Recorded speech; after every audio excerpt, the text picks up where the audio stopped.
Halo Ibu, Assalamualaikum Ibu, selamat malam.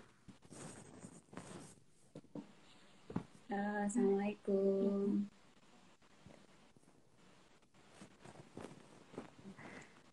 Alhamdulillah Bu, akhirnya bisa Dengan bergabung di diskusi kita malam suasana ini. dengan Oke, untuk penonton pada live Instagram kita pada malam ini, kita sudah pemateri kita yang sangat luar biasa sudah bergabung bersama kita, Ibu Ika Irayana. Oke, untuk mempersingkat waktu, kita langsung aja nih.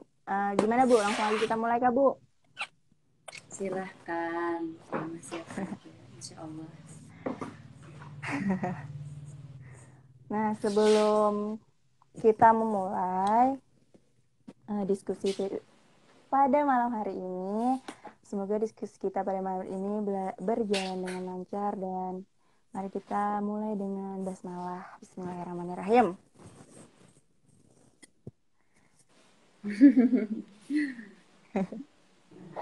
Oke, uh, Mardiati bakal bacain sedikit tentang pemateri pembicara pada diskusi kita pada malam hari ini, yaitu tentang nama pemateri kita pada malam hari ini, yaitu Ibu dosen terkece kita di PIAUD, Ibu cantik. Terkejar ada tambahan kecenya ya.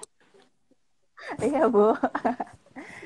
Nama Hajah Ika Irayana MPD. Tempat tanggal lahir Surabaya 4 Oktober 1979. Hobi traveling on book, Facebook, Instagram, dan tempat dan jalan. Terus riwayat pendidikan beliau TK Pertiwi Banjarmasin, kemudian SD Muhammadiyah 810 Banjarmasin, SMP Negeri 1 Banjarmasin, kemudian Pondok Modern Gontor untuk Putri, S1 Bahasa Inggris FTK IAIN Antasari Banjarmasin, kemudian S2 apa nih Bu? Di DAS kah Bu? Ya, itu Dikdas konsentrasinya PAUD. Oh, konsentrasi PAUD Pasca Sarjana Universitas Negeri Surabaya. Terus ada pun pengalaman organisasi beliau itu OPPM Gontor Putri, HMI, K3TK Kecamatan Banjarmasin Timur, PPS Piaut Indonesia, dan Porhati HMI Kota Banjarmasin. Terus alamat beliau sekarang itu ada di Komplek Banyu Anyar, Jalur 2A, nomor 28 Banjarmasin. Nah, jadi kalau ada yang mau kirim-kirim paket ke Ibu, bisa ke alamat Ibu. Boleh, boleh silahkan. Diterima Terus dengan senang hati. nomor, siapa tahu ada yang pengen maketin GoFood ya Bu, bisa tuh ke alamat Ibu ya Bu. Boleh, mau boleh apa saja. Surprise aja nggak apa-apa. Terus nomor telepon Ibu ada 0822 5476 0499. Email ira79yana@gmail.com. Terus ada media sosial Ibu, Facebook Ika Irayana, terus Instagramnya ada Irayana Ika. Nah, jadi yang belum follow bisa follow Ibu. Nah, itu sedikit Silahkan. info tentang pembicara kita pada malam hari ini. Wah, di sini juga kita ada bergabung nih, Bu. Ibu cantik kita, Ibu Diah Ageng. Selamat datang, Ibu Diah Ageng. Wah, waduh. Assalamualaikum Bu Dia. Itu dari Bu Kiki deh. Bu Kiki, Assalamualaikum. Pengantin baru, Bu lah. Kita dinner ya. Apa namanya ini, pertemuan di malam hari? Pertemuan online di malam hari. Pertemuan online di malam hari. Untung nggak tengah malam ya. Untung nggak tengah malam, Bu. Bahaya. Enaknya tuh Oke sambil nih, Bu. ngopi sebenarnya. Iya, Bu. Gimana, Bu? Kita menyediakan kopi dulu kah, Bu? Atau kita Oh, pesan saya udah Gojek dulu, bikin. Bu? Saya bikin Oh, dong. sudah bikin, Bu. Saya sambil ngopi. Eh, Oke, Bu. Ini ceritanya Perihal... mau serius atau eh, gimana nih? Mau santai, serius atau gimana? Kayaknya enak santai, Bu, ya. Santai aja ya. Saya udah Santai aja, Bu, malam. ya. Kalau serius-serius tuh enaknya pagi. Terus sekarang kita santai Iya, aja, Bu. ngobrol aja. Sambil melepas penat setelah seharian beraktivitas, Bu, ya. Oke. Oke, Bu. Eh, Tentang diskusi kita malam ini yaitu tentang pendidikan intelektual versus pendidikan karakter. Oh ya, sebelum kita memasuki itu, untuk kawan-kawan semua, para penonton, yang ingin bertanya atau apapun itu bisa tuliskan langsung di kolom komentar. Jadi kita sambil diskusi nanti sambil membacakan komentar-komentar atau pertanyaan dari kawan-kawan semua.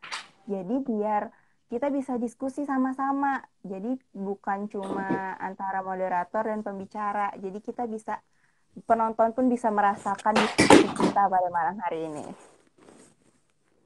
Oke, perihal pembahasan kita pada malam hari ini, pendidikan intelektual versus pendidikan karakter. Mungkin di penonton kita pada malam hari ini pun ada yang tidak dari pendidikan PIAUD, Bu, atau mungkin ada maba kita PIAUD, mungkin belum Oh ya, mengetahui nih ada mama juga. pendidikan. Insya Allah ada, Bu, soalnya kita sudah share berita pamflet kita ini ke grup maba kita. Insya Allah ada. Ya, baik. Eh, Mungkin Ini banyak yang pertemuan belum ya, berarti tahu. dengan saya. Iya, Bu. Mungkin banyak yang belum tahu bagaimana sih atau apa sih pendidikan intelektual dan pendidikan karakter itu sendiri dalam lingkup anak usia dini. Nah, itu bagaimana, Bu? Oke. Jadi kemarin itu yang menghubungi saya siapa? Dea ya? Siapa namanya? Diana Syafia. Nah, saya diberikan beberapa judul, beberapa terkait tentang kurikulum, terkait tentang COVID ya, Nyamal. Tapi ada satu judul yang itu kayak menggelitik saya, pendidikan intelektual versus pendidikan karakter. Tapi yang menggelitik saya itu bukan kata karakter dan intelektualnya, tapi yang membuat saya tergelitik akhirnya saya memilih untuk memilih judul ini karena ada kata versusnya. Versus itu apa coba? Versus itu kan kalau ada sesuatu yang diversuskan, berarti kan ditandingkan. Berarti dia berbeda Iya, kan ya? iya. Kan nggak mungkin kan kalau sesuatu yang sama kita jadikan versus gitu ya.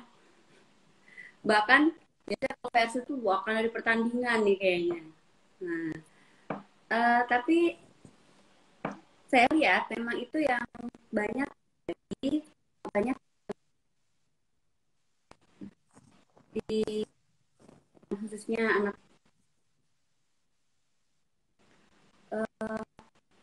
ada sesuatu yang dibedakan. Kalau intelektual itu kan biasa lebih ke kognitif ya. Iya. Apa sih orang yang intelek itu?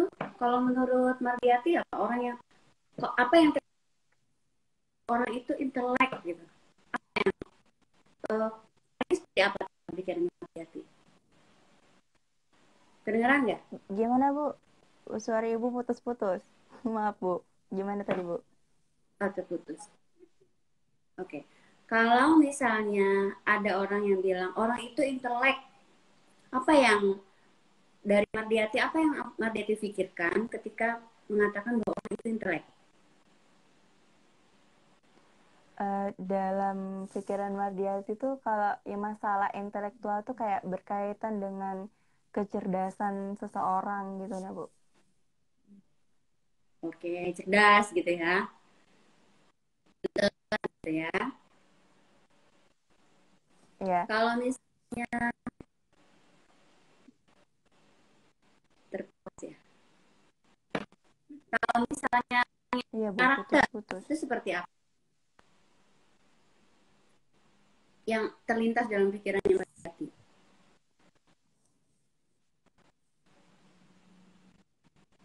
Dengar nggak? Gimana Bu? Maaf Ibu putus-putus.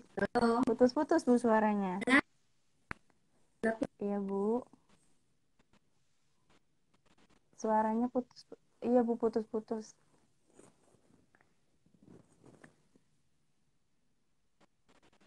Suaranya putus-putus Bu. Halo, bisa Iya Bu, terdengar? Bisa masih terdengar? putus-putus Bu. Iya sudah Bu. Masih putus? Sudah? Udah nyambung Bu, udah nyambung. Oke. Oke, kalau oke tadi kan sudah yang cerdas ya tadi intelek. Kalau orang yang berkarakter itu seperti apa?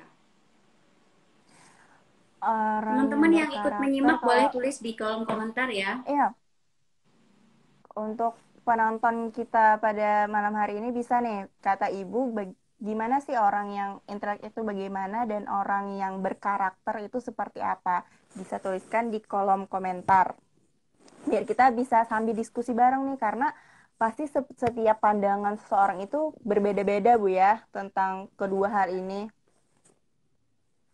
Jadi bisa kawan-kawan nih tuliskan di komentar bagi kawan-kawan sendiri apa gitu.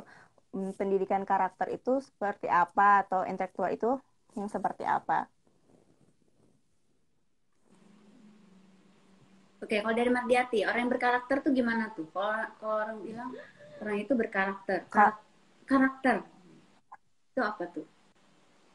Karakter itu kalau bagi Mardiati kayak pandangan Mardiati kayak apa ya Bu? Seperti ada ciri khas dari orang itu sendiri atau misalnya di dia jujur itu juga termasuk karakter dalam diri dia jujur misalnya dia eh, disiplin pokoknya sesuatu yang ada dalam diri dia gitu nah Bu. Gimana ya bahasanya. Iya, kalau karakter itu kan berarti dia itu ber, berkepribadian ya. Dia punya pribadi. Iya yang Nah, dirinya kalau itu kayak intelek kayak itu karakter setiap orang tuh berbeda gitu.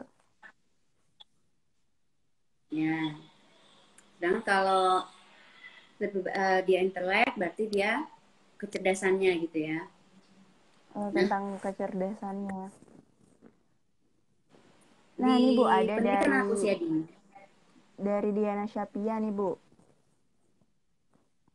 Oke, apa? Menurut Ulun orang maaf orang intelek itu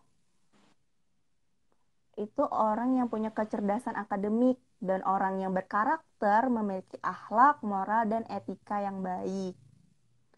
Terus ada juga nih Hmm, karakter itu tentang budi ya, pekerti katanya Bu. oke. Jadi nah, kalau dua ini kita versuskan, eh, kita apa namanya tandingkan, maka akan lahir orang yang belum tentu karakter. Dengar? Putus-putus Bisa lagi Bu. kedengaran? Putus-putus lagi Bu. Sekarang terdengar? Enggak kedengar. Sinyal di rumah saya agak agak agak bermasalah. Iya. Terdengar? Enggak kedengar. Oke. Eh, kalau kita versuskan, maka nantinya akan ada perbedaan bahwa orang yang memiliki intelektual tinggi belum tentu karakternya bagus, atau orang yang punya karakter bagus belum tentu cerdas, gitu Ya. ya. Nah, kalau kita memahami tentang intelek dan cerdas itu seperti intelektual dan karakter itu seperti itu berbelakangan, maka kita akan menjadikan orang yang seperti itu. Orangnya pintar, belum tentu loh akhlaknya baik. Karena ada orang yang pintar banget, tapi dia sama temen gak akrab. Itu pintar Iya, loh, Bu ya. pintar banget. Tapi dia nggak bisa diajak ngobrol, sama Sosialnya teman-temannya nggak kurang, Bu. bergaul. Ya, atau dia tidak mengerti cara menghormati orang yang lebih tua misalnya. Dia tidak mengerti bagaimana cara bersikap kepada orang yang lebih muda dari dia. Nah, itu kalau terjadi perbedaan sejak awal tentang pendidikan intelektual dan pendidikan karakter. Nah, karena kita bicara tentang anak usia dini, kita seharusnya membuat pendidikan yang terintegrasi. Jadi si intelektual dan karakter itu nggak boleh dipisahkan. Dia tidak boleh di kotak-kotak. Ini kotaknya intelektual, ini kotaknya karakter. Kalau sedang belajar tentang intelektual, karakternya ditinggal. Kalau bicara tentang karakter, intelektualnya ditinggal. Tidak bisa seperti itu. Jadi ketika mendidik, sebenarnya bukan hanya pendidikan di anak usia dini saja, tapi pendidikan secara keseluruhan sampai ke yang mau sampai pendidikan manapun, yang kedua ini harus bersama-sama, harus berkolaborasi. Nah, Harus terus kalau seimbang, Bu. ya harus seimbang, harus ada. Jadi kalau orangnya kalau kita mengajarkan tentang kognitif, makanya di pendidikan anak usia dini itu harus semuanya ada ya. Kita boleh membuat klasifikasi. Misalnya hari ini kita mau belajar tentang hari ini kita mau belajar tentang membuat kerajinan, kesenian. Boleh kita klasifikasikan seperti itu. Atau oh, di hari lain kita mau belajar tentang bermain pura-pura atau bermain drama atau bermain peran. Bisa, klasifikasinya bisa seperti itu. Atau di lain waktu kita mau main di luar nih, main alam. Nah, klasifikasinya bisa seperti itu. Tapi pendidikan yang diberikan harus ada semua, mix. Jadi kalau minum kopi, saya sukanya kopi susu. Kalau Mardiati sukanya apa? Minum Sama, apa? Bu, kopi susu. Oh, sama.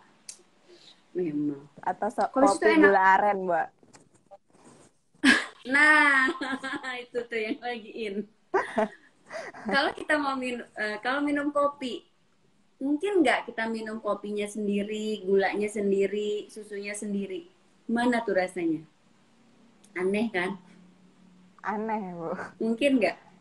Mungkin nggak? Nggak Gak, mungkin kan? kayaknya Atau misalnya satu gelas, kayaknya nggak. ini kopi. Nah, ini kopi. Sebentar satu gelas lagi. Sini cuma susu doang. Terus minumnya kopi dulu.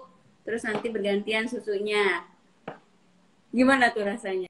Biar aja nggak ntar nyampurnya dalam mulut. Mungkin nggak itu? Enak nggak? Eh, mungkin Bu, tapi rasanya nggak akan enak.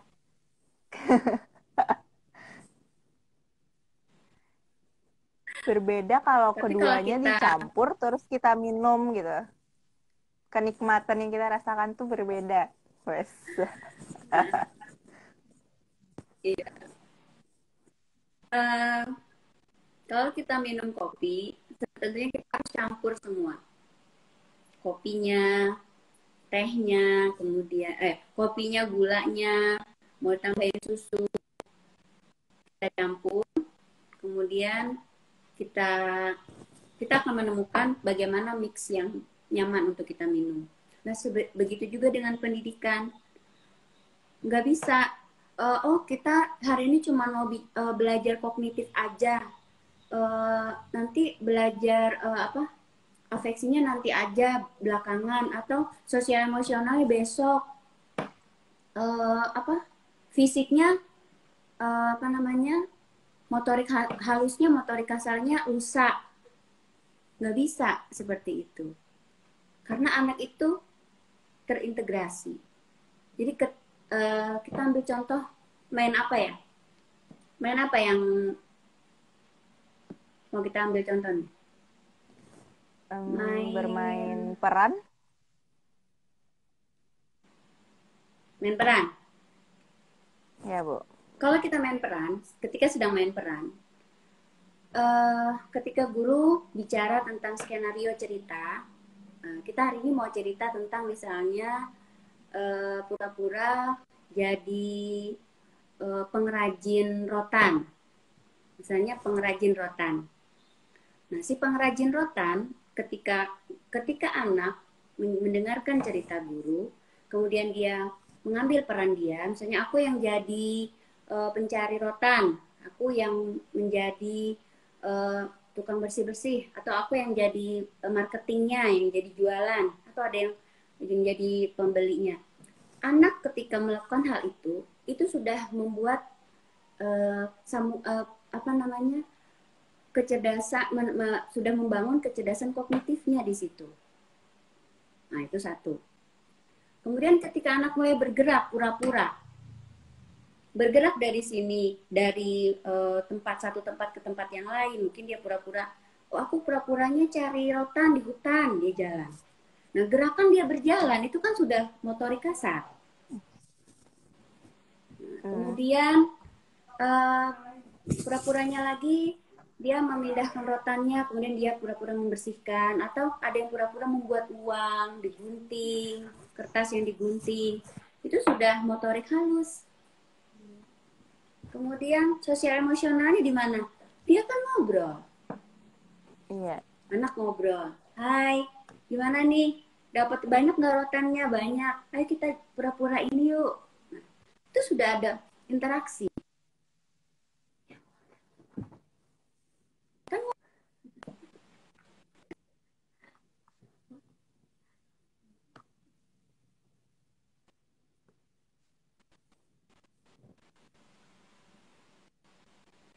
kan.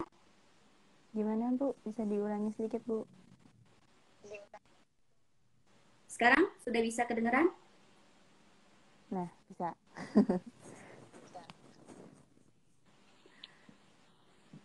Jadi itu ada hubungan dalam satu kegiatan main anak, itu ada hubungan antara setiap kecerdasan yang mau kita bangun pada diri anak. Makanya kalau mau bikin rencana pembelajaran RPPH harusnya semuanya masuk, ya.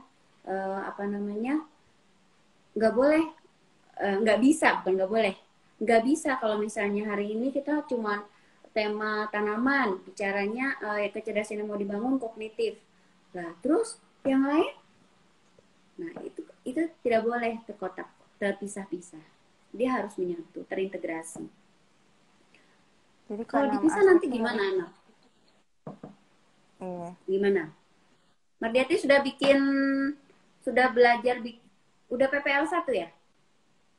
Belum, Bu. Semester ini, Bu, insya Allah. Oh, baru mau. Tapi udah pernah bikin Enggih. RPPH kan? Enggih, sudah, Bu. Nah, itu gimana bikinnya? Bisa pisah kah si kecerdasan tadi?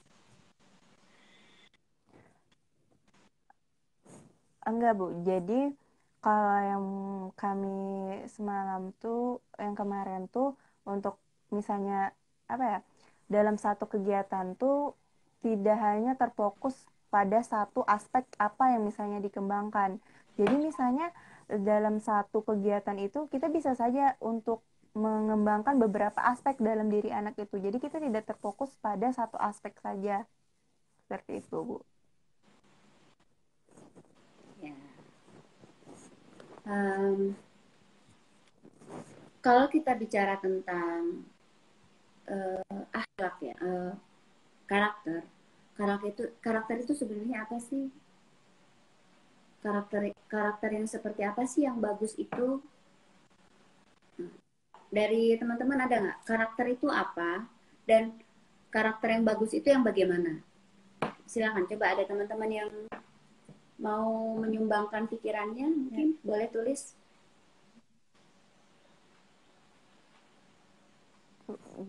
Gimana tadi Bu, karakter yang baik itu seperti apa gitu nggak Bu? Ya, Nah, untuk teman-teman semua bisa tulis di kolom komentar nih, bagaimana pendapat teman-teman semua tentang hal ini tadi. Kalau di sini juga tadi ada Bu dari Ibu Asma nih Bu. Kalau pendidikan karakter itu lebih pada bagaimana cara dia menampilkan dirinya dengan baik dan benar.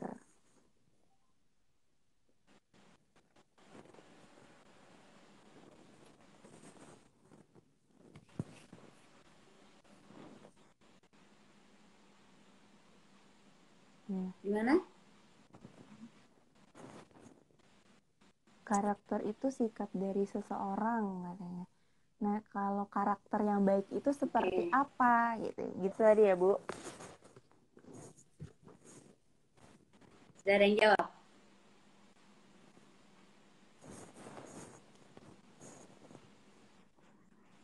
Hmm,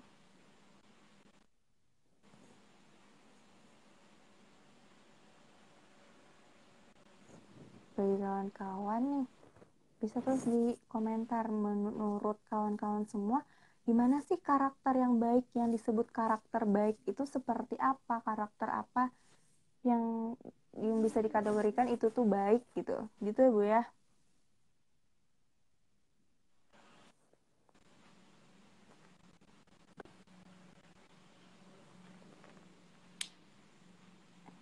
Yang saya baca ini baru satu orang.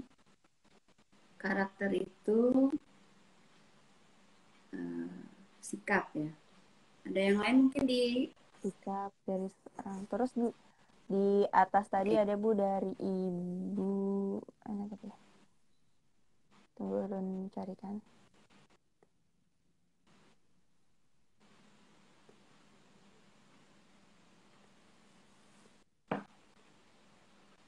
Oke, Dari kalau kita Ibu bicara tentang karakter, Asmayanti. Karakter itu lebih pada bagaimana cara dia menampilkan dirinya dengan baik dan benar, katanya Bu.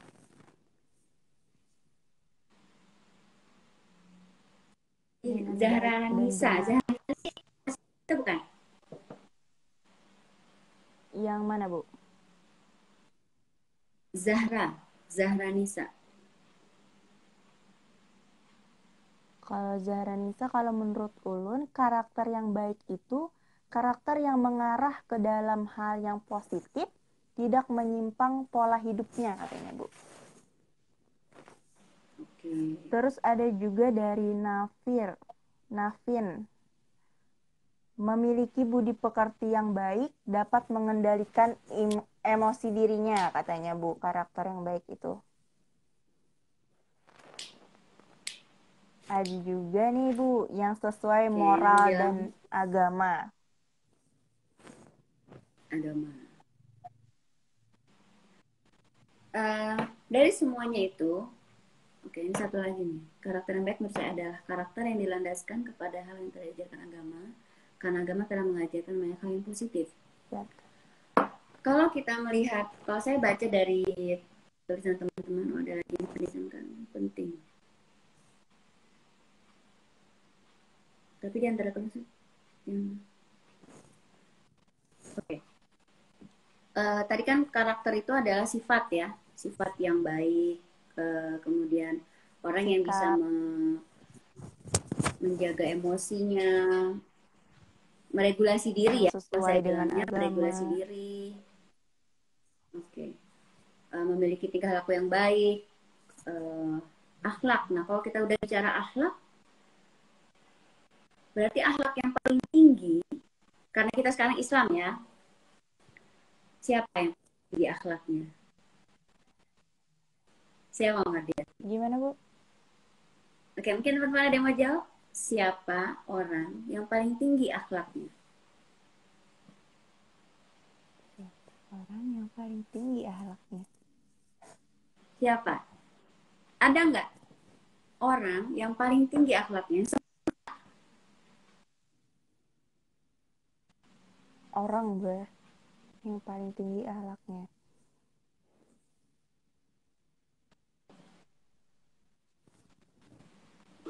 Oke, teman-teman ada yang bisa bantu? Orang yang paling tinggi akhlaknya itu ada atau enggak? Ini Maria Siapa? tuh Ada yang jawab nggak? kayak bingung ya untuk menjawab Ada pertanyaan yang ini jawab ya. nggak teman-teman ya? Oke, Jadi boleh tolong kalau teman yang mau misalnya jawab. bisa membantu. Ini nih Bu, Rasulullah Nabi Muhammad. Siapa? Oh, belum ada yang jawab ya. Jadi pada abad ke eh, pada zaman Yunani kuno itu orang ada sosok ideal yang dilihat oleh manusia waktu itu pada pada zaman Yunani kuno itu orang yang dianggap paling ideal itu adalah orang yang punya fisik yang kuat semacam Hercules gitu ya, Oh, gladiator, orang yang kuat badannya besar. Nah itu sosok ideal itu orang yang sempurna menurut orang-orang pada zaman itu. Tapi kemudian memasuki zaman abad ke-6 muncul pergeseran dari orang yang fisiknya bagus menjadi ke tempat sesuatu yang berbeda. Nah, pada abad ke-6 itu Islam mulai disebarkan. Udah tahu. Nah, ini udah banyak, banyak yang jawab. Muncul seseorang yang menjadi sosok ideal bagi manusia, yaitu Rasulullah Shallallahu Alaihi Wasallam. Nabi Muhammad Shallallahu Alaihi Wasallam menjadi masalah. sosok yang paling ideal, yang memiliki karakter yang sangat tinggi, budi pekerti yang tinggi, akhlak yang paling Yang tinggi. sangat baik. Itu adalah Rasulullah. Nabi Muhammad Sallallahu Alaihi Tapi Wasallam. nah, kalau kalau kita feedback, kita baca tentang Rasulullah, kita kaji tentang Rasulullah, itu kan begitu luar biasa ya. Luar biasanya ada empat sifat Rasulullah yang selalu kita ajarkan dan kita sebarkan kepada umat. Yang itu adalah yang pertama adalah sidik, jujur, Amanah, kemudian amanah. Setelah itu, kalau amanah itu bersabar, apa? Amanah itu berbukti berarti percaya, dia bertanggung jawab. Kemudian tanggung jawab, fatonah, kalau fatonah, fatonah itu cerdas ya. Dan yang terakhir cerdas, itu apa namanya? Tablik. Tablik itu tablik. menyampaikan. Itu sifat Rasulullah. Tapi kan kita manusia, bukan Rasulullah. Suka bohong-bohong dikit gitu ya. Halo, namanya nelpon. Lagi mana Mbak Diati? OTW. Nah, makna OTW itu kan macam-macam ya. Betul. OTW-nya dari mana dulu? OTW dari Bisa OTW kamar mandi, ke Bu. kamar mandi, OTW dari ruang dari mau makan, memasukkan makanan itu juga OTW loh. Perjalanan Iya, sendok ke Bu. mulut juga Atau OTW OTW kan? baru bangun. Bisa juga, Bu, OTW. OTW dari rebahan ke duduk gitu Dari ya. perubahan. OTW juga.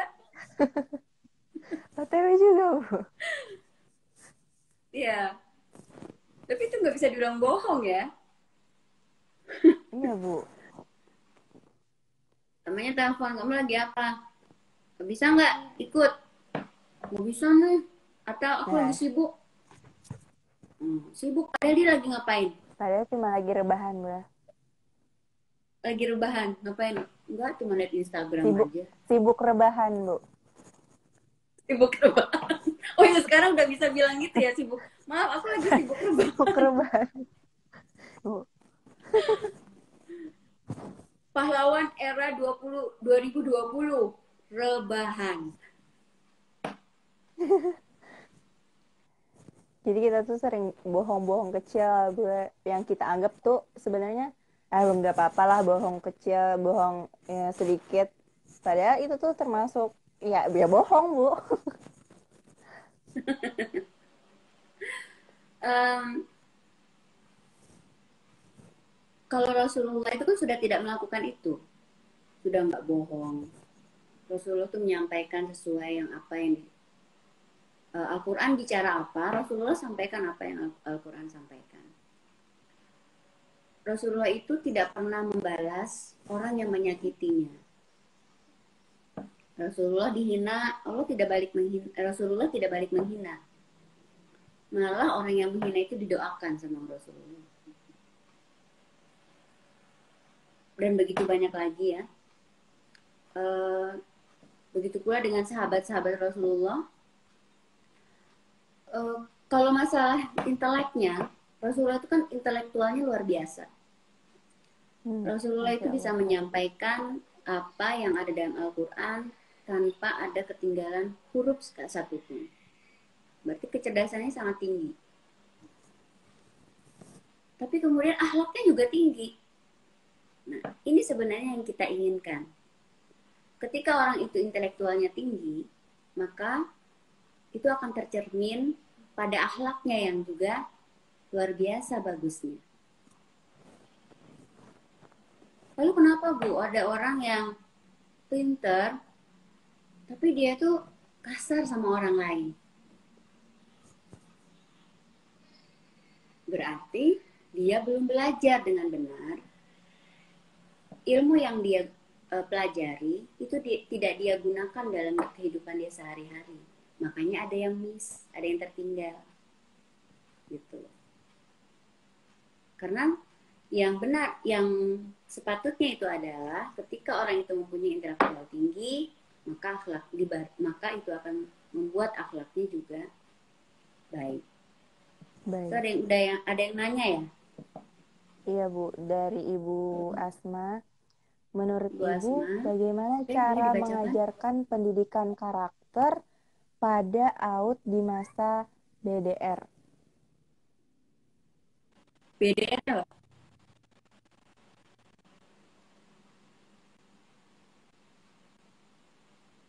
Saya baru ngerti itu BDR itu apa tuh? Bu Asma, BDR apa Bu Asma? Bu, Bukan ini LDR kurang ya Bu tahu Asma juga ya? nih Bu. BDR-nya apa Bu? Kalau LDR tahu nggak Mardiati? Hal itu mungkin sedang mengalami Bu. Oh, sudah mengalami. Waduh. Ada tuh ya. Kalau mau belajar tentang LDR, ada satu orang yang bisa saya rekomendasikan untuk belajar. Berguru sama beliau. Siapa tuh Bu? Biar ulun berguru. Wah. Berguru. Masalah LDR, bergurunya sama ada seseorang yang, ini boleh nggak ya saya sebut nama ya? Boleh mention gak nih? Ada dia orangnya di sini nih kayaknya nih. To be continue, nanti saya kasih tahu. Rahasia. Oke. Saya keep dulu namanya. Oke Bu. Oke. Gimana caranya belajar di mengajarkan? rumah Bu. Oh, belajar di BDR tadi rumah. belajar di rumah. Aduh ternyata kita Oke. kudet Bu ya. Kita Kudet nggak tahu berarti kita BDR kudet Bu. ya. Kita yang kudet. Kebanyakan rebahan kita. Kebanyakan rebahan. Kita ini sibuk rebahan terus kayaknya Bu. Iya, sibuk banget sama rebahan. Sampai nggak tahu sama BDR.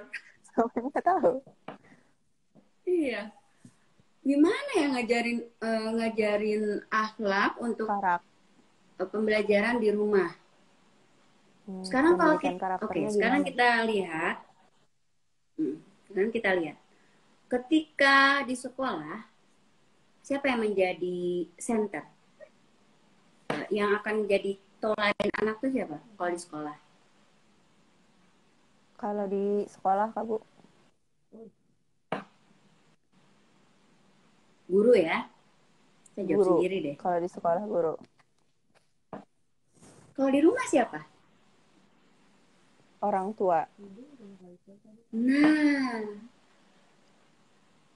balik lagi ke orang tua. Kan sekolah pertama anak orang tuanya. Ya, umum madrasatul ula, tapi saya bilang sekarang orang tua itu adalah guru pertama anak. Jadi kalau mau bicara tentang BDR, berarti yang bertugas mengajarkan akhlak itu adalah orang tuanya. Terus tugasnya guru Terus apa dong?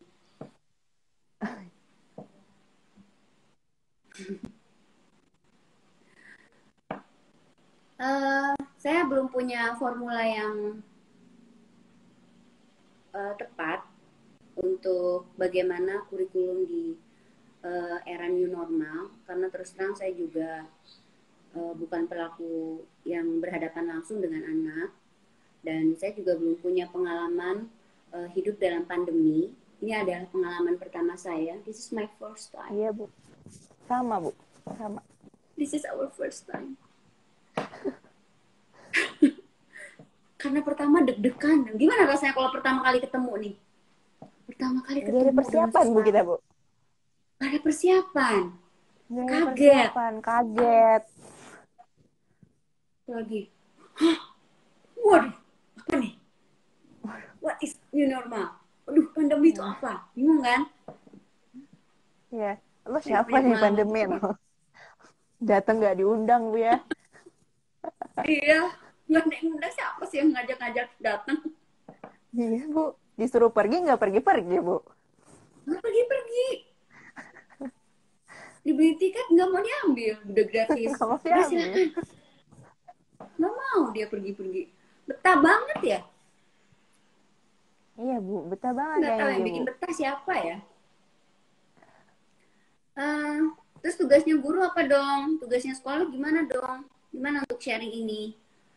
Mungkin bisa dengan ada teman yang melakukan penelitian tentang WhatsApp ya. Tuh, ini siapa nih kok harus PDKT dulu? Siapa itu Nafir? Nafil. Siapa ya? Naf. Apa hubungan? Nggak tahu. Harus PDKT dulu. Apaan tuh PDKT? Hmm. PDKT sama PDKT sama PDR? siapa nih? Atau PDKT sama pelajaran akhlaknya? Atau mungkin Uh, PDKT sama anaknya. Itu gimana nih? ada satu sekolah yang saya jadikan rujukan untuk saya sendiri. Itu sekolah Al-Falah di Jakarta. Memang di Al-Falah sendiri untuk sekolah itu karena Al-Falah kan dari baby house SD SMP, baby house TK SD SMP SMA, maka Al-Falah itu membuka sekolahnya dari SMA terlebih dahulu. Jadi yang SMA dulu masuk, kemudian melihat bagaimana perkembangan di SMA-nya. Kalau sudah fix, sudah settle, baru anak SMP masuk. Nanti kalau anak SMP udah settle juga, bersamaan dengan anak SMA, baru anak SD masuk. Maka yang terakhir kali masuk ke sekolah itu adalah anak usia dini. Anak yang di bawah Oke. SD. Itu paling terakhir. Kalau semuanya sudah kondusif, baru anak TK masuk. Karena anak TK ini, makanya saya kalau, ini gimana nih Bu, new normal anak TK, waduh. Anak TK datang.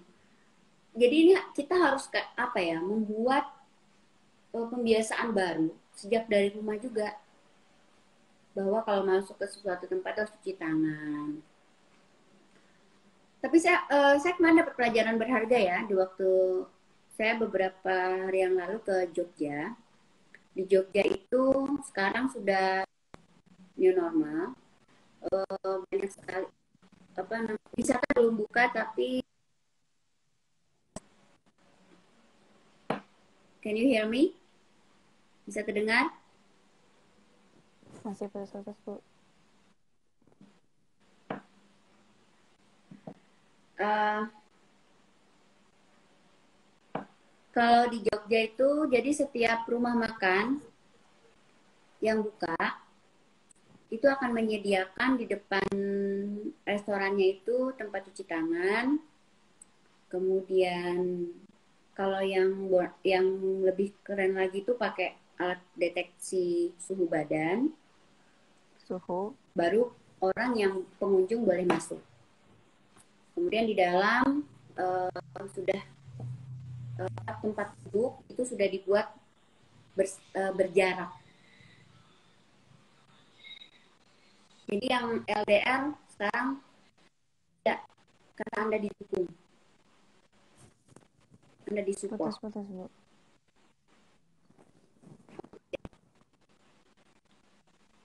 Dengan Gimana tadi, Bu?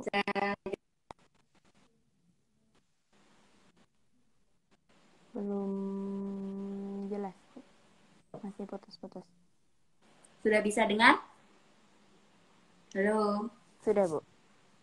Sudah. Oke. Jadi itu udah ada pembiasaan ya. Di Jogja itu sudah ada pembiasaan. Jadi pemerintahnya udah buat, pokoknya restoran boleh buka, tapi dia harus siapkan prosedur keamanan, standar COVID ya. Cuci tangan harus ada di depan, masuk, kemudian suhu badan diperiksa, baru boleh makan, kemudian di sana sudah berjarak. Itu kalau di rumah makan. Dan juga tempat-tempat umum. Anak SMA boleh, dia sudah bisa jaga jarak. Dan pembelajaran juga tidak harus touching ya. Kalau anak SMA nggak harus touching kan gurunya. Nggak ada kan anak SMA, ayo sayang, kan nggak ada begitu ya. Nggak ada, Bu. SMP juga udah nggak ada, SD masih mungkin ya. Tapi kalau di TK itu full, harus ada Yes. touch antara guru dengan anak. Kalau anak nangis, diam, kita berjarak, nggak boleh dekat-dekat, diam ya. Kan nggak bisa begitu. Maaf, physical distancing. Kamu di sana, aku di sini. Diam ya nak ya. Itu sangat sulit. Kayaknya malah kebalikannya yang dilakukan anak-anak biasanya, Bu ya. Ya, anak, kalau anak, apalagi anak baru ketemu ya sama temennya, Iya. baru di gerbang dia, wah udah langsung heboh, pegangan tangan sama temennya. Terus kan Meluk. di dasar peluk ya. Uh, Kalau di anak usia dini kan kita mau ngajarin bagaimana menggunakan alat secara bergantian. Nah, kalau kita dalam keadaan yang seperti ini, social distancing, physical distancing, bagaimana cara mau mengajarkan itu di TK? Sedangkan anak usia dini belajarnya harus konkret. Nah, itu susah. Makanya jadi mungkin untuk anak TK saya juga tidak anjurkan untuk bisa masuk kelas sekarang ya. Ya paling ya mungkin dari tahun depan awal Januari baru mungkin, semoga kita sudah bisa masuk normal seperti biasa. Amin. Karena saya anak usia dini nggak bisa pakai new normal. Anak usia dini itu harus sekolah yang normal. Nggak bisa nih pakai nyiu tuh nggak bisa, Bu ya. Nggak pakai new, nggak boleh pakai Nggak embel-embel. bisa nyiu. Jadi harus guru bisa membuat membuat grup-grup ya, grup-grup WhatsApp misalnya, grup-grup media sosial yang menghimpun orang tua murid dalam satu wadah. Kemudian gurunya boleh mulai berikan sharing tentang RPPH atau lesson plan.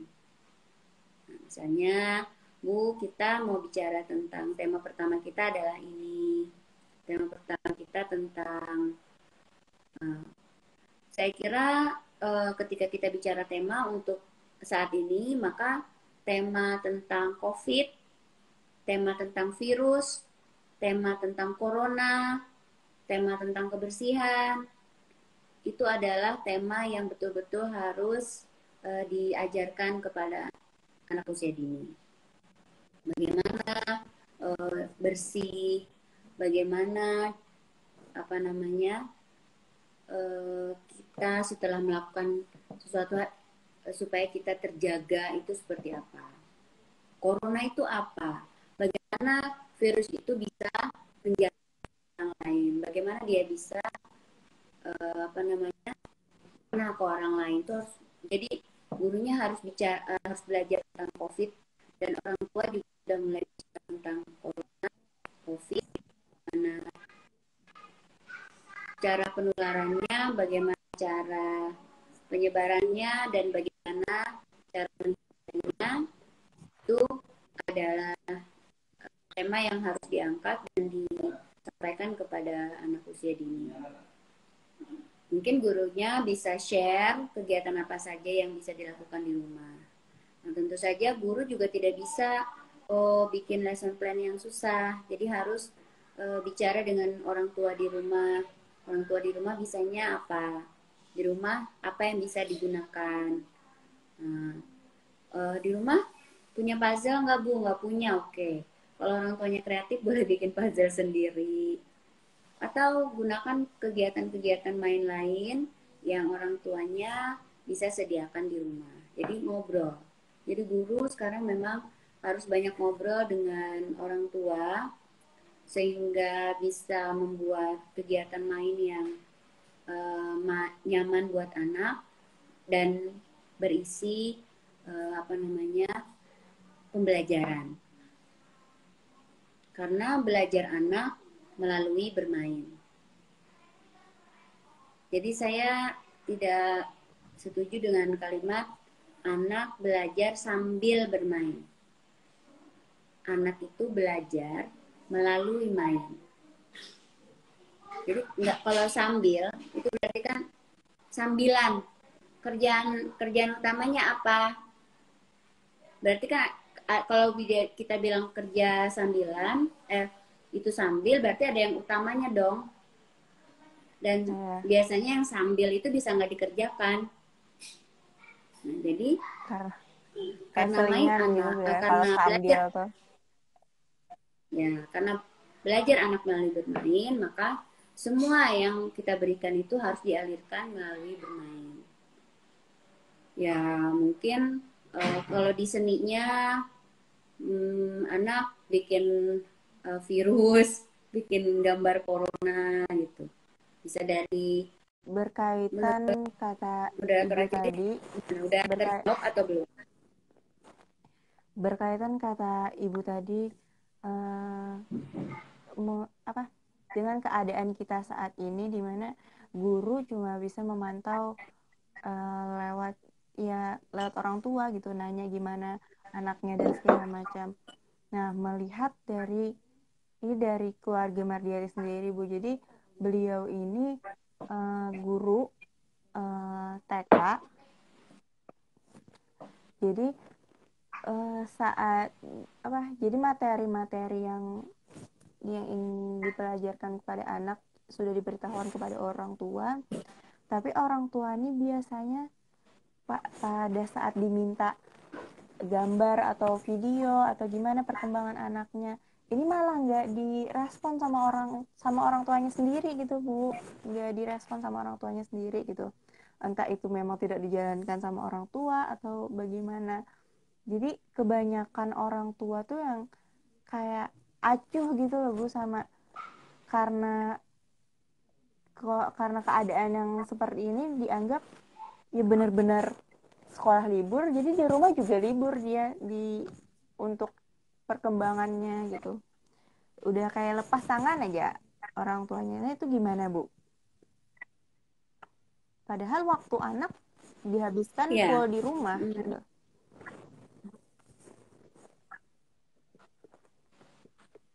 Ya, sekarang ini memang hikmahnya COVID itu luar biasa ya. Kalau saya melihat dari segi pendidikan, hikmahnya COVID itu adalah mengembalikan tugas pendidikan itu kepada orang tua full, dan orang tua diminta untuk all out, bertugas sebagai guru untuk anak. Dan sekarang itu udah nggak bisa bilang aku nggak mau, aku nggak bisa, udah nggak, kita nggak bisa bilang begitu. Sekarang itu harus, we have to. Jadi nggak mau, ini ada yang ngomong. Biasanya dalam satu kegiatan yang sudah tercakup semua aspek perkembangan anak, dengan BDR anak kurang maksimal karena tidak semua orang tua punya waktu luas. Iya, kalau misalnya memang Ini kalau nggak salah pribadi Kak Mawar ini dari Riau, Bu. Wah, alhamdulillah. Masya Allah, Iya, Bu, Riau. tadi kalau nggak salah ada Kak Mawar memperkenalkan diri dari Riau katanya. Masya Allah, luar biasa. Salam ya Bu dari Banjarmasin. Kita bertemu lewat online.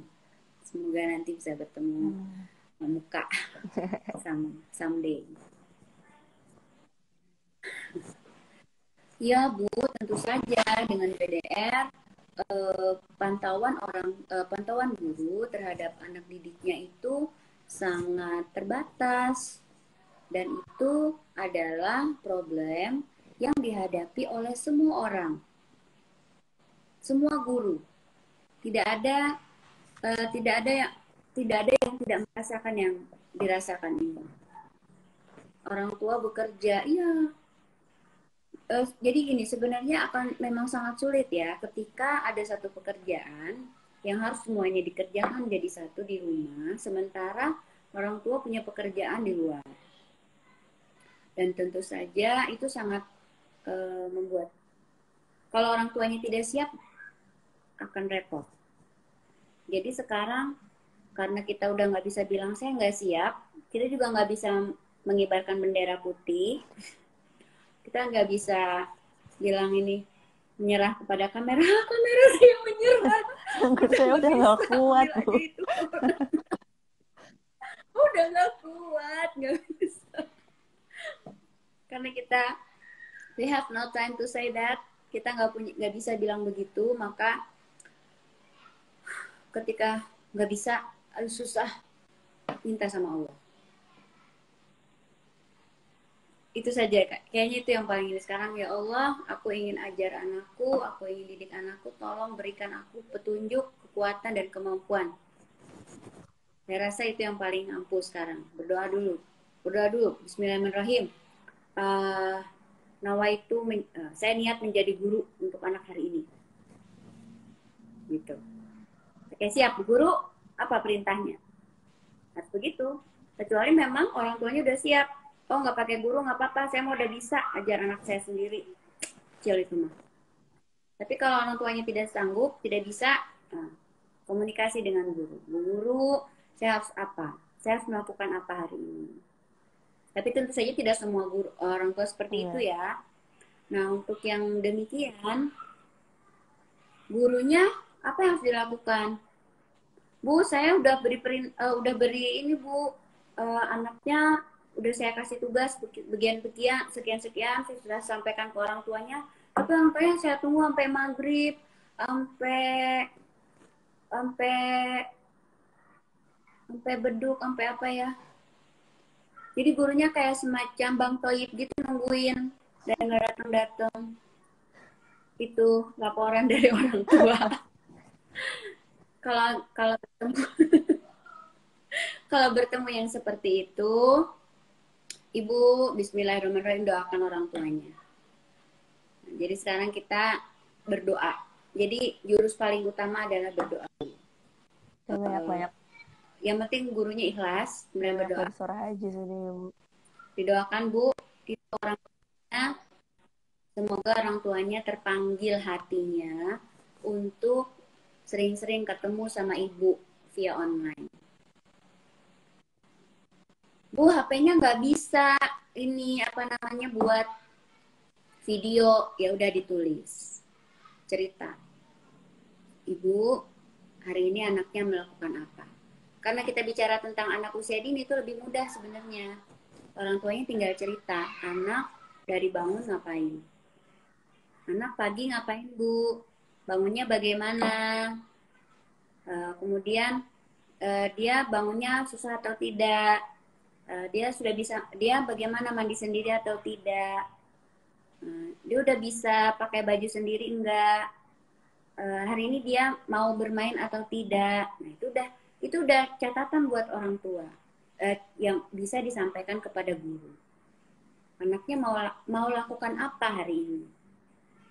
Karena anak usia dini kan nggak bisa dipaksa-paksa, disuruh-suruh, apalagi yang nyuruh ibunya. Wah, yang ada drama Korea dan telenovela heboh. Heboh. Jadi supaya tidak ada Ini dari Alha nih Bu, ada juga Bu. drama Korea. Apa? Gara-gara malih, ada Tanya. gara-gara lihat PR anak gampang, banyak orang tua meremehkan katanya Bu, anggap enteng aja gitu.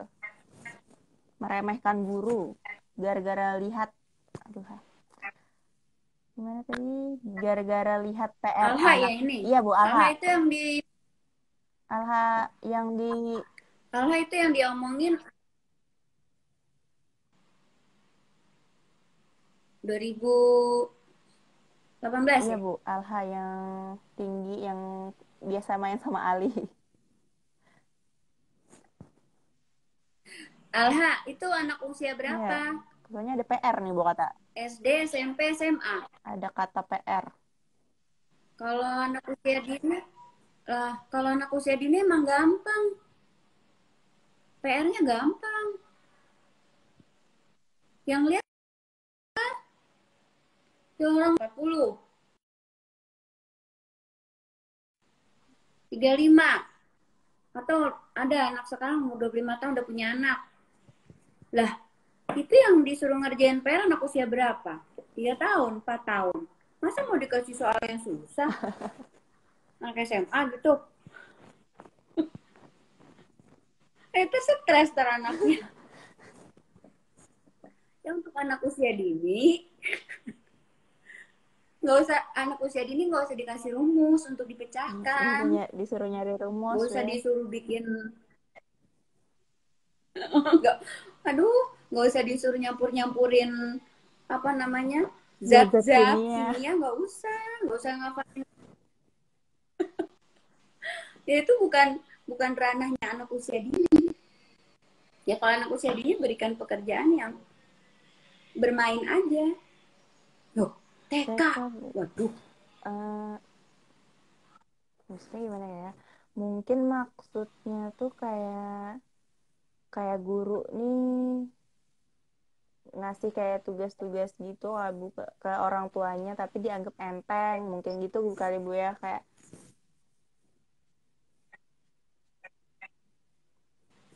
dianggap enteng sama orang tuanya. Ya, sebenarnya kalau Kayak gampang lah nanti aja mungkin gitu kalau Bu. yang di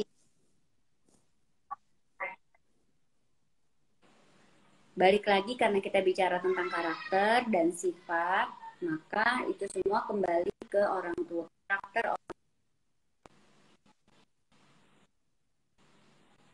Kalau karakter orang tuanya baik, intelijensianya dan intelektualnya baik, maka dia akan bisa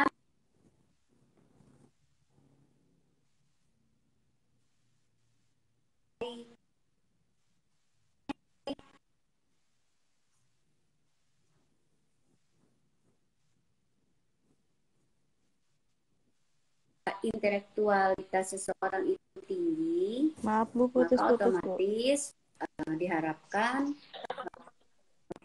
terdengar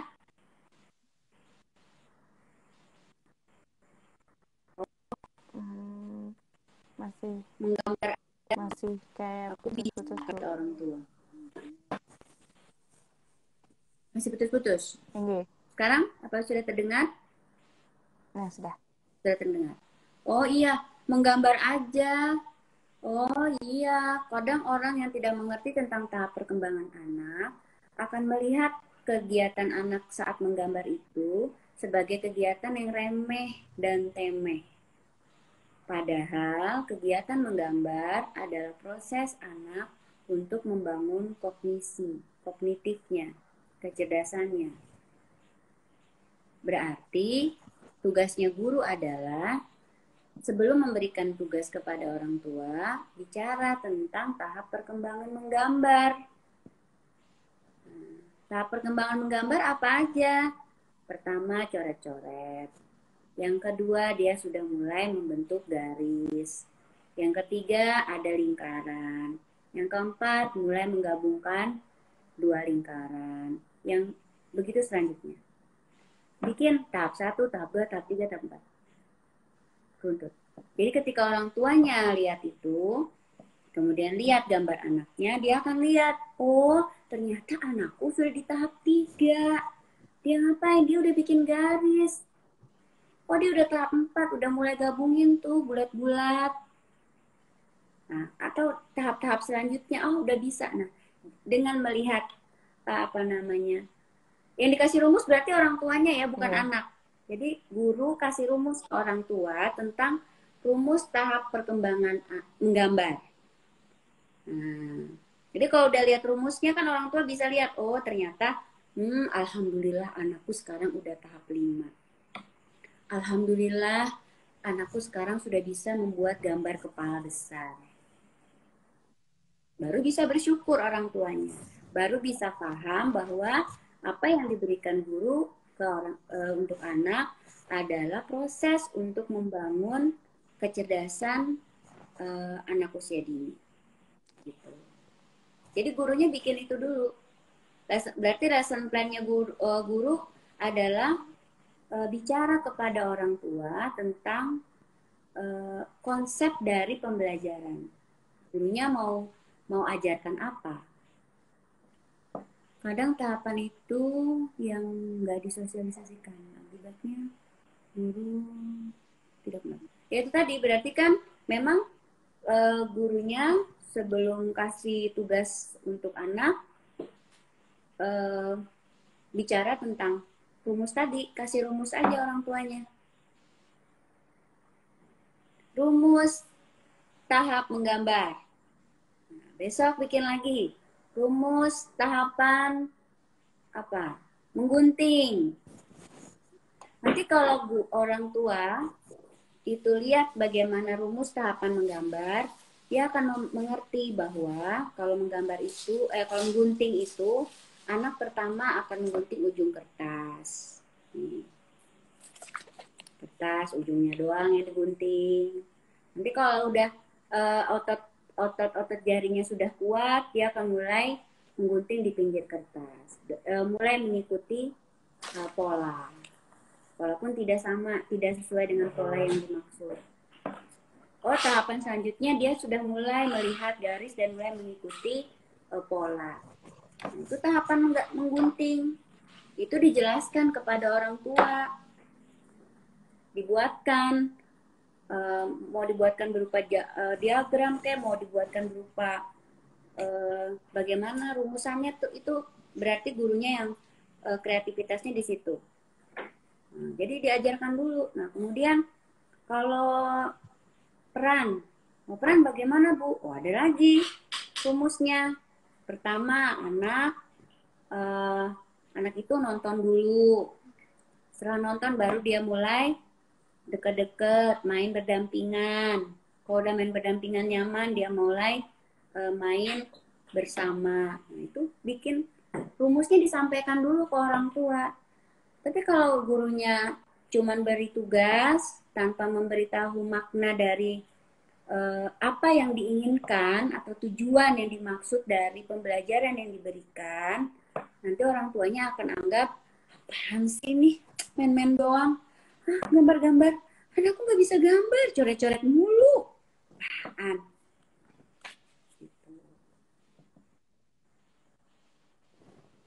Oke, Mungkin Bu. itu jawaban dari saya. Mungkin ada lagi yang mau bertanya, boleh. Masih ada waktu nggak? Masih ada, Bu. Sekitar setengah jam. Kayaknya pertanyaan yang ditanya kawan-kawan ini nih kayak lebih mengarah ke keadaan kita saat ini, Bu ya, gimana cara mengajarkan anak di masa pandemi seperti ini. Karena mungkin itu yang lagi kita belum bisa dapat formula baru nih gimana caranya gitu, Bu lah. Jadi masih banyak banget bertanya-tanya tentang bagaimana cara kita mengajarkan hal yang baik gitu, pembelajaran yang baik pada anak di masa yang seperti ini. Tapi Bu, kembali kepada tema kita pada malam hari ini tentang pendidikan intelektual dan pendidikan karakter. Jadi bercerita sedikit kenapa kami mengangkat tema itu. Jadi kami tuh teringat, kami sering observasi Bu ke sekolah-sekolah. Jadi ada masih beberapa sekolah yang di sekolahnya hanya yang menitik beratkan anak itu harus bisa atau menguasai kalistung.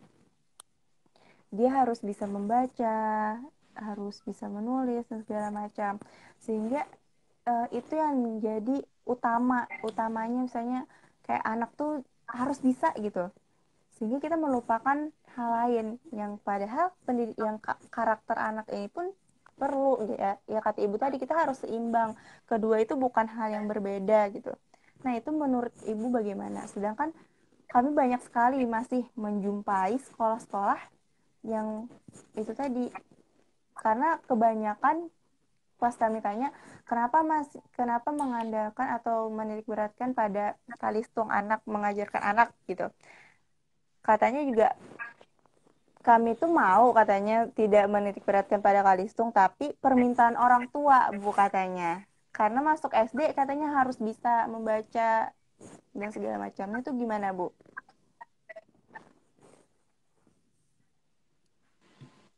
Ya, sebenarnya kita ini banyak yang nekat mau jadi orang tua. Nekat. Kenapa dibilang nekat? Orang itu kan kalau mau berperang, dia akan siapkan. Apa yang dia siapkan? Peralatan perang. Dia harus bawa bekal, makanan. Saya perangnya mungkin akan berhari-hari nih, berarti dia harus siapkan makanan. Dia harus bawa persiapan peralatan perang.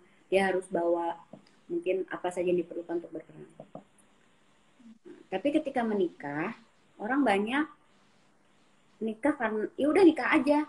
Kenapa cinta?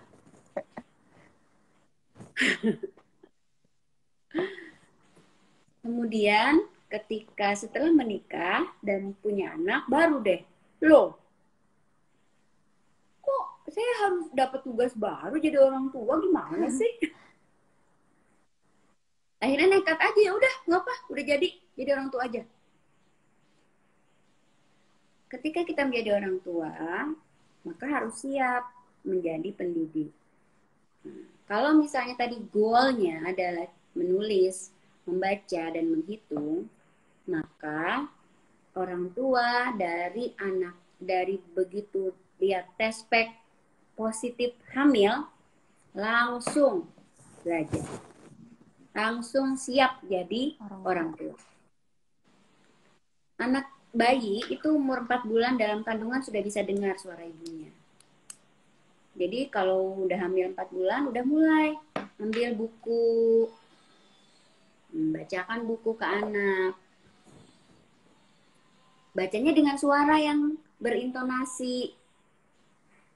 Misalnya, pada suatu hari, seekor kanguru melompat melewati perbatasan. Dan dia melihat sekawanan kelinci bermain. Wah, senang sekali.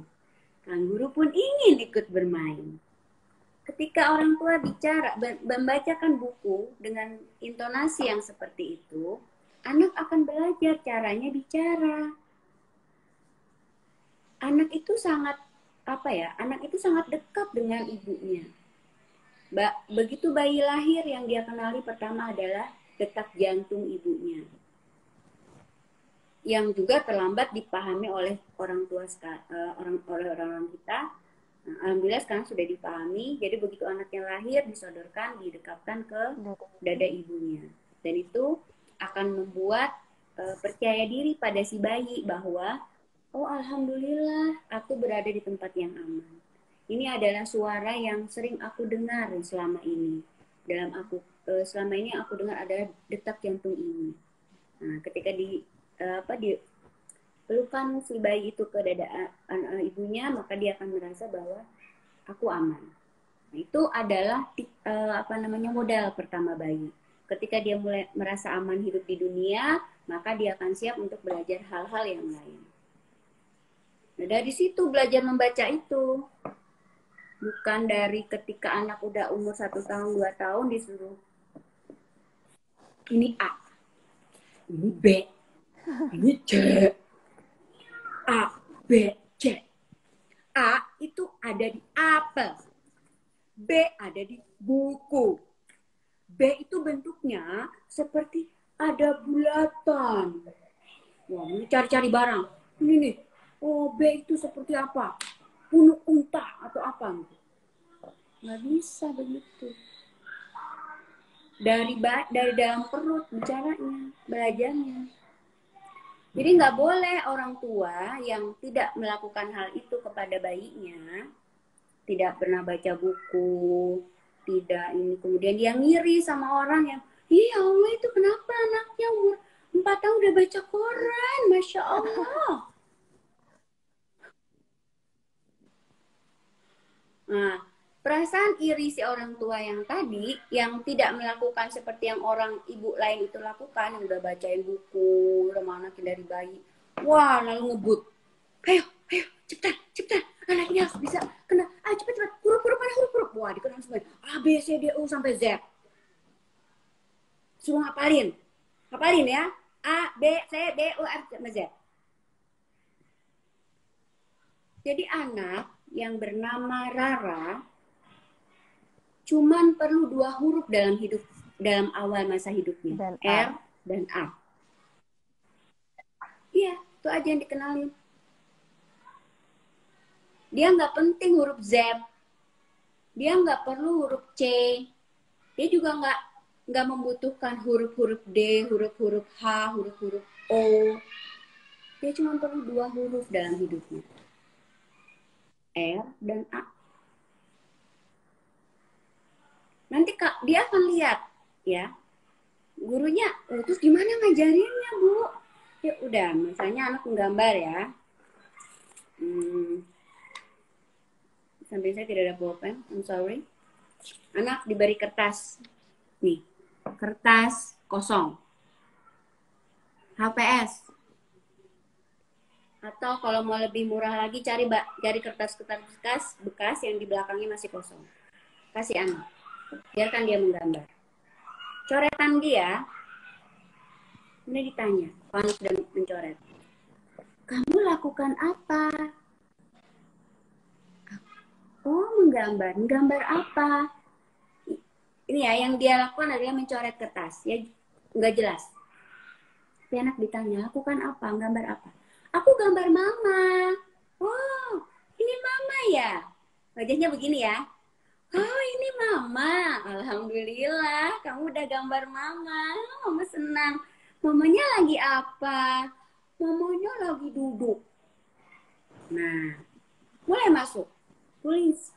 Mama sedang duduk. Ditulis. Mama sedang duduk.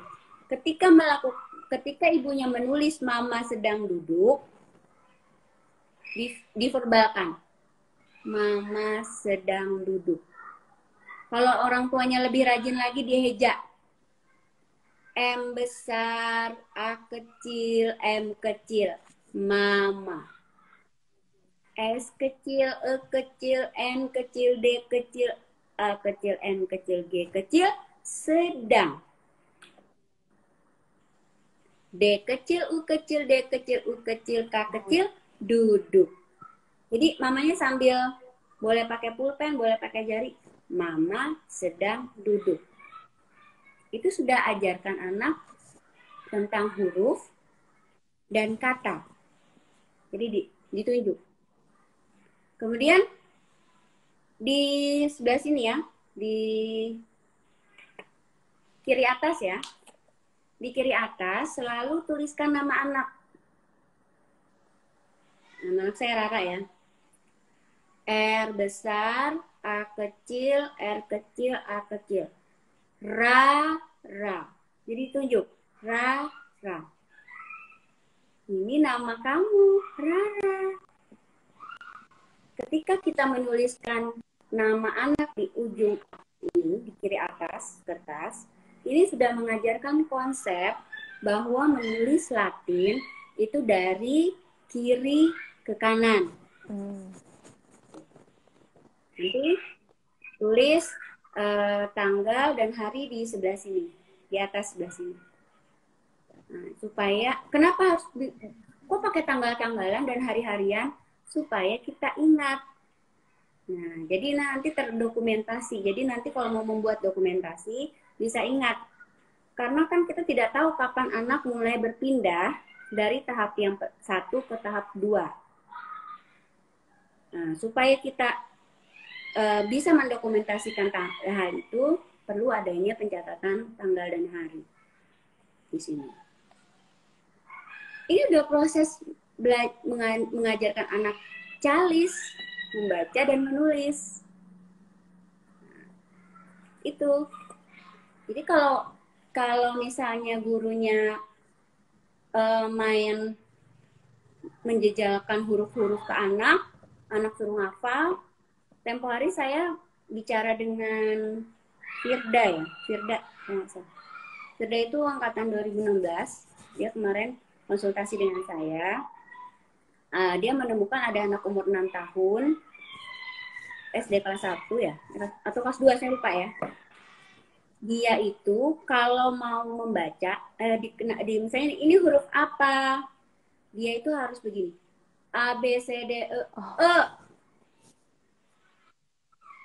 Atau misalnya misalnya buku ya, ini huruf A, ini apa ini apa ini B, misalnya B ya, A, B, O, B, U, berarti dia jauh banget tuh, harus A, B, C, D, F, G, H, I, J, U, baru ketemu U. Jadi dia harus ngurut dari awal sampai ketemu dengan hurufnya. Ya, karena fondasi yang dia punya adalah hafalan.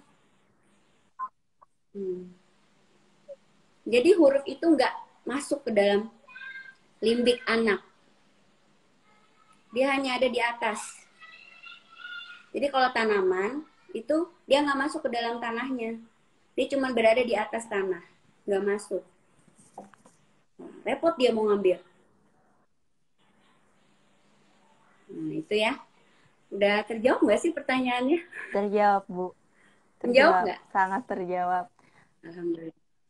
Malah kayak kalau membagi materi sendiri itu kayak dapat ilmu baru gitu. Kayak, oh, dalam kandungan 4 bulan aja udah kita bisa ngajarin anak gitu tentang membaca gitu. Itu hal yang baru Mardiati tahu. Mungkin banyak orang juga yang belum tahu hal itu gitu. Jadi mungkin saat ini tuh masih banyak uh, masih kurang kesadaran orang tua tentang kayak dari orang tua sendiri yang mengajarkan itu kepada anak gitu selagi dini. Kebanyakan orang tua mungkin hanya mengandalkan ke guru semua tentang pelajaran-pelajaran yang seperti itu, Bu ya. Ya. Itu tadi akhirnya apa? Kerjanya adalah membuat intelektualitas dan karakter itu fighting, nggak temenan. Harusnya kan intelektualitas dan karakter itu harusnya jadi teman. Best friend, bro. Teman sejati. Best friend, soulmate yang kemana-mana bareng, nggak boleh berpisah. Nah, kalau kita udah buat pendidikan itu tadi tidak sama, kemudian dia berpisah, bahkan fighting, lalu akhirnya ya itu tadi di kelas pokoknya harus bisa membaca, menulis dan hitung. Kasih. Akhirnya karena kita mau cepat, karena udah keburu musuh udah depan nih, udah mau masuk SD, gimana nih? Udah jejalkan. Hafal. Tiap hari kerjanya anaknya disuruh menyalin tulisan. Anak mungkin bisa, tapi dia akan merasa terbebani dan tidak nyaman. Dan dia tidak belajar di situ. karena dia tidak bermain. Oke, ini ada yang Nih nanya Bu, ya. dari Diana Syafia nih Bu, mungkin bisa Ibu jawab di 17 menit terakhir kita. Pertanyaan dari Diana Syafia, apakah benar menanamkan karakter yang baik bisa berimbas kepada nilai anak yang bagus? Apakah berarti karakter bisa mempengaruhi inteleknya? Apakah benar, Bu?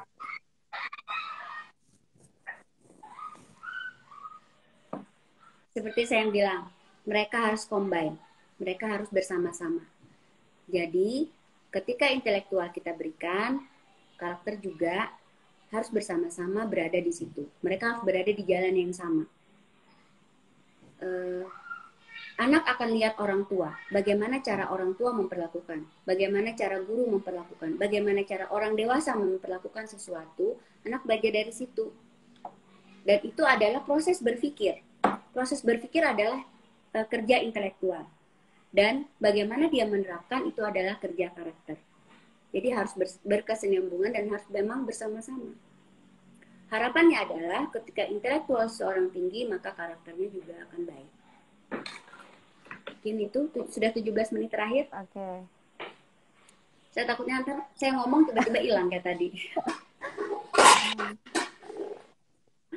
Oke. Sebenarnya lebih lancar yang kedua ya, yang tadi kita Oh, putus-putus sekarang lebih lancar. sudah diperbaiki Bu, jadi nyambung. Jadi sudah nggak putus-putus Bu. Oke Bu, di men menit terakhir ini mungkin ada eh, pesan dari Ibu atau apa tentang ya itu tadi bahwa pendidikan intelektual dan pendidikan karakter ini adalah dua hal yang harus beriringan, selalu beriringan. Tidak ada yang harus mana yang lebih ditonjolkan, misalnya pendidikan intelektual lebih penting atau sebagainya. Nah, mungkin pesan dari Ibu nih untuk kita semua.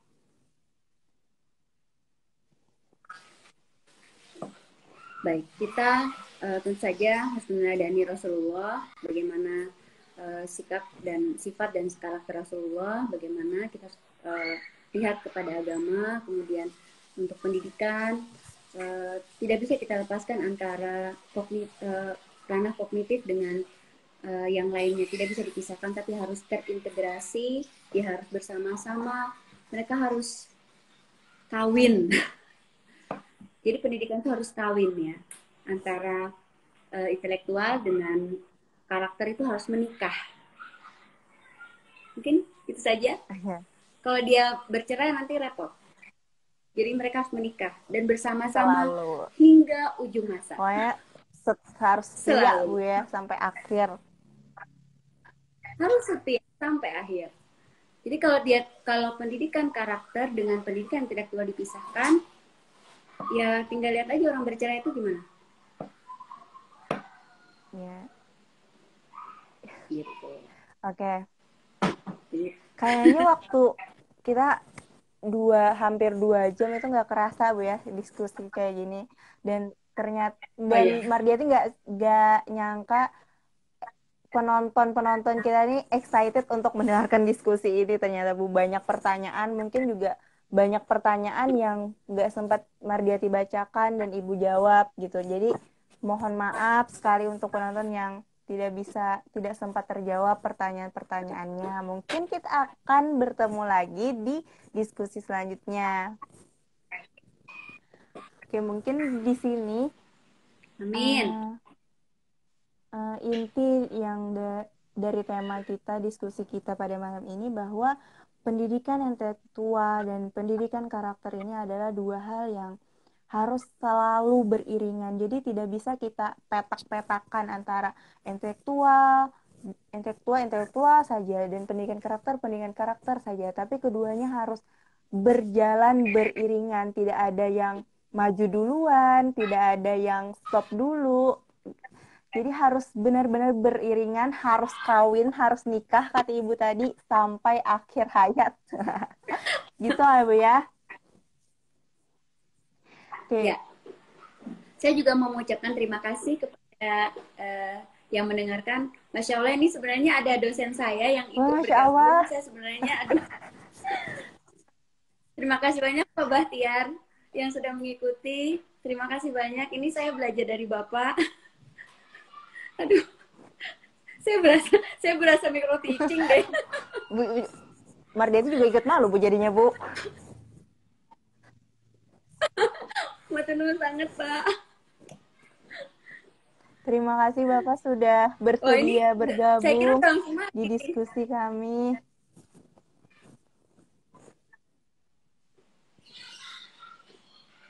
Semoga nanti HMJ bisa membuat webinar Iya ya. Bu. Jadi webinar yang lebih luas, jadi pesertanya juga lebih banyak dan uh, jadi yang disampaikan juga nanti bisa ada apa PPT-nya dan sebagainya. Jadi uh, pendengarnya juga akan lebih nyaman dan kalau misalnya itu bisa ditayangkan di YouTube, nanti juga teman-teman bisa menyaksikan walaupun kegiatannya sudah Oke Bu. berakhir. Insya Allah Bu, setelah ini coming soon kami akan melaksanakan webinar online. Doakan Bu. You can if you think you can. Kalian pasti bisa. Pasti Bu. Semangat. Oke Bu, terima kasih. Terima Gimana nih? kasih banyak Bu sudah bersedia menjadi pembicara pada diskusi pada malam ini. Kami berterima kasih sekali ini pertama kalinya untuk HMJ, kegiatan HMJ di masa pandemi seperti ini. Semoga kita semua selalu produktif di masa pandemi ini. Harus produktif Bu ya. Amin. Oke Harus. Bu, terima kasih banyak Bu Challenge yourself. untuk semuanya. Selalu jaga kesehatan, Challenge. tetap di rumah aja, tapi jadikan di rumah aja kalian dengan kegiatan-kegiatan yang produktif. Oke Bu, terima kasih. Wassalamualaikum warahmatullahi wabarakatuh. Ibu selamat istirahat, Bu selamat malam. Terima kasih Bu dan semuanya. Assalamualaikum Terima kasih. warahmatullahi Oh ya, saya juga minta wabarakatuh. maaf kalau ada yang salah ya. Waalaikumsalam warahmatullahi wabarakatuh.